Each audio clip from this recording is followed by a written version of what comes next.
Hi Taurus, welcome to your extended. Okay, I've got another glass of water here. I suggest you get one as well. So here we go. The overthinking is scary, huh? This here, to me, says that if you're not working, you're trying to mess up the parts that are working. The overthinking has everything to do with you needing to win. And the needing to win with you guys can be so undercover. You know, Aries takes all the flack for that. But no, you guys do it too. You may not need to get to the top of the mountain, but you need to be first. But you want to be first, but you want to walk slow, so it's confusing. You just don't want it to be a race. You want it to be an endurance contest. But there is a prize, and perhaps if we keep our eyes on it, we will be able to navigate what otherwise can be very prosperous but very choppy waters.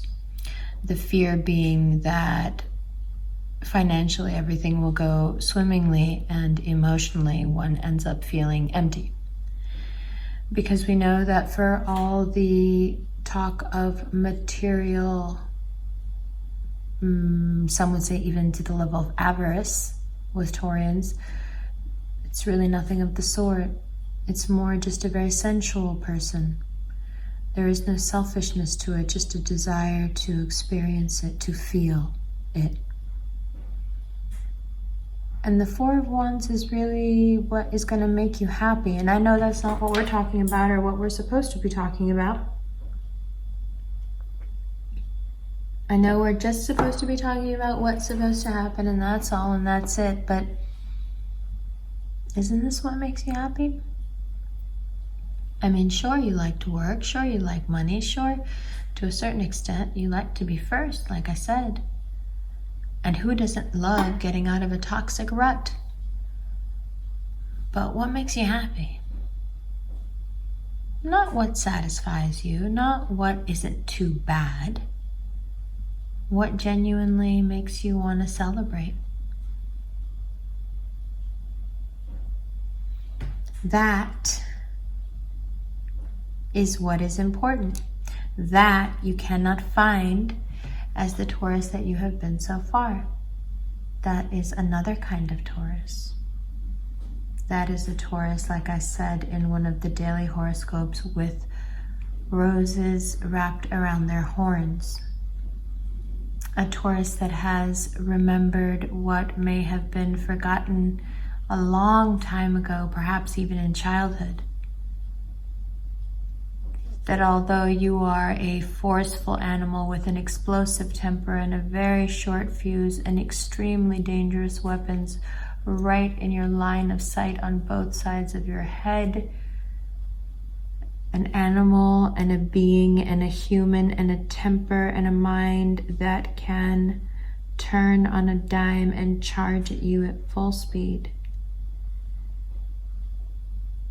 And in the same moment be docile and quiet and still.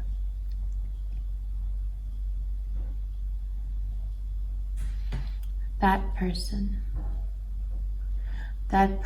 needs attention, acknowledgement, commiseration. Right? One sec. Hi Taurus, welcome back to your extended. All right, I had to take a little break and do some mom stuff. So I guess we can call this the second part of your extended. I will still be drinking water throughout. I suggest you do the same.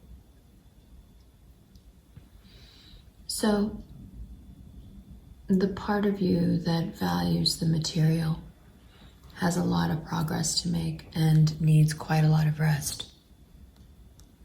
The part of you that requires a new beginning and perhaps a boost in esteem definitely needs to use the sword to cut that which is keeping you small. That side of you needs speed, not the methamphetamine. movement, wand energy, fire.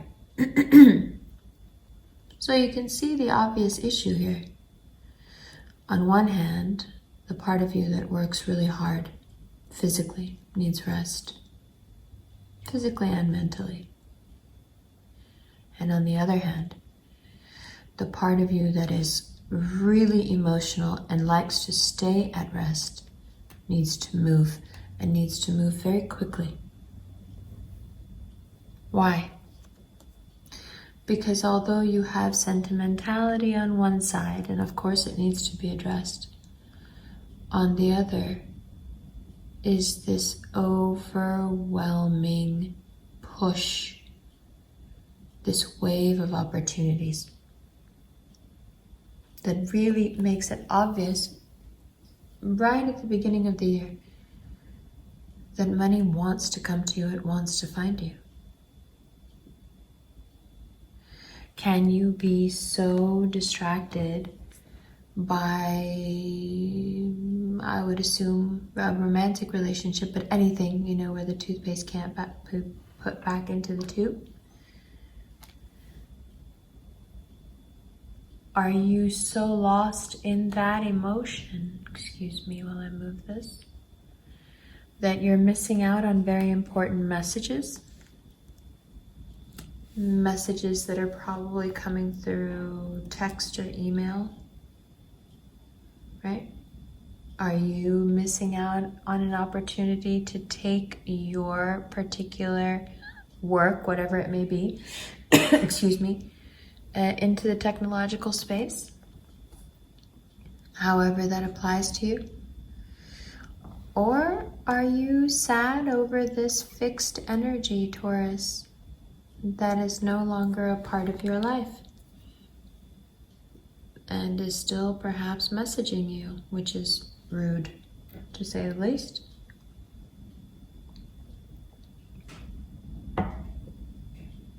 I don't think that's a situation that's going to rectify itself. And I think it's because there are other influences, especially heavy water influences that have a lot of, say, matriarchal water influences. But fear not, Taurus, there is much love to be had, and your emotional anxiety will clear up. As soon as that other person decides that instead of being hanged man themselves, they would rather be offering somebody a cup or receiving one from someone. The trick being able to find someone who wants to do one when you feel like doing other, or naturally do the other. It wouldn't be a surprise if this Two of Cups person is a water sign or a very stern kind of air sign, which to me would probably be, again, an Aquarius. Because for all their free thinking, they are still fixed and very black and white. Now, after going through a period of the Hanged Man where you felt so lonely and so misunderstood and have developed some resentments, the Temperance card is a welcome energy. You need to make peace with your past. You need to make peace with where you've been, even if now you feel happy and you're in a different place, or it's coming up and you can feel things are changing. It's also really important to not be a magnet to things that you don't even want anymore. It's just the magnetism that's still there holding on.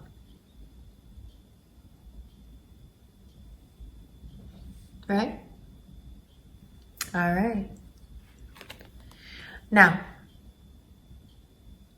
we've talked before about the way love comes in for you. How it has to start on such a basis of trust that it almost can seem platonic. Just one of the guys, just one of the girls even. But up until now, Four of Pentacles, you've been too, not traditional, not even risk averse, just Scared, I guess, too scared.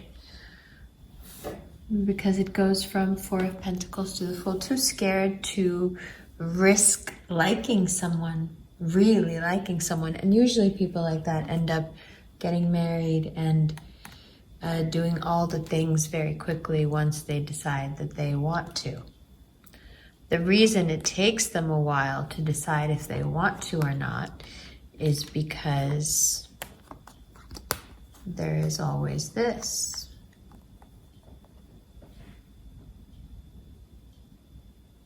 Right? So again, that's why it's important not to run too fast, right? What do I always say? We don't know this person yet.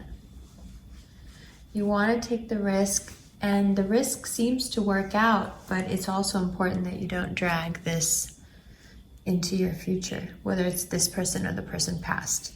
It obviously doesn't mean anything, but you shouldn't take it into the future.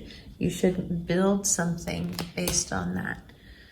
Build based on you feeling great, you getting all the things you want, you feeling amazing about you, you having the kind of relationship that an earth sign wants with the kind of person an earth sign wants to be with. If you are dealing with a Virgo, there is so much that still needs to come out. So much. They've been hiding, and when it does come out, it'll be pretty explosive. Which is fine. You feel fine with it, and you have some good money and good jobs coming up, so it doesn't matter to you. There is an authority figure in your life that is in some way very hurt or ill or was betrayed, or they feel like you betrayed them, something there. And you should address it.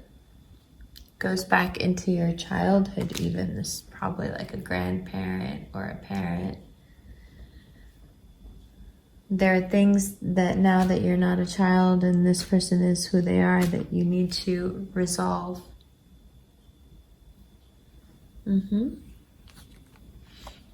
Because it's all for karma. It's all to clear your karma.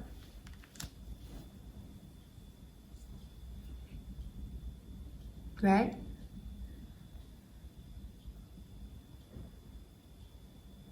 But it's a good idea.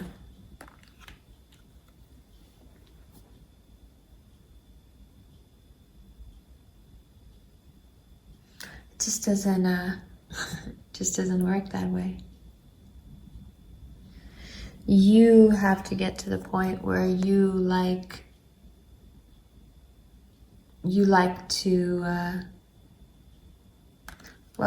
to be alone. Hi Taurus, this is now part 3 of your extended. Having to say that last night bummed me out so much because of your reaction to it that I had to take a break. So here we are a good 10 hours later, and I'm like, okay, let's get back to this reading. And then I come back to it and I realize why I had to, in that moment, walk away. It's not because it's difficult for you guys to be alone. Listen, you can deal with anything. It's that once you get your hopes up about something,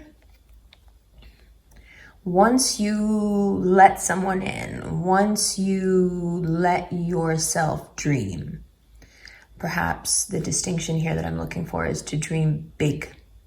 Once you allow yourself to do that, and then you find out what's really going on, that can be difficult. You also feel at this time, Taurus, used for your resources. Everyone's got their hand out, especially because it is, after all, Capricorn season, and there are a lot of people who put a lot of things in the ground and they didn't amount to much. And a lot of people who had a lot of ideas that didn't amount to anything. And there you were, making sacrifices, keeping to yourself, letting people go, letting the emotions just be and not acting on them, doing the stoic, heartbreaking Taurus thing that you do. And for it, now you are being rewarded. Now with this reward is coming that old adage, more money, more problems. Be sure to keep on top of your messages, like really, really, really keep on top of your email, checking your spam, checking your junk folder, checking that email that you used to have like 4 years ago, but it was a work email and now you never check it. Checking all your social media platforms. There's money that's trying to get to you. It's actually getting louder and louder. I'm just gonna drink something, excuse me.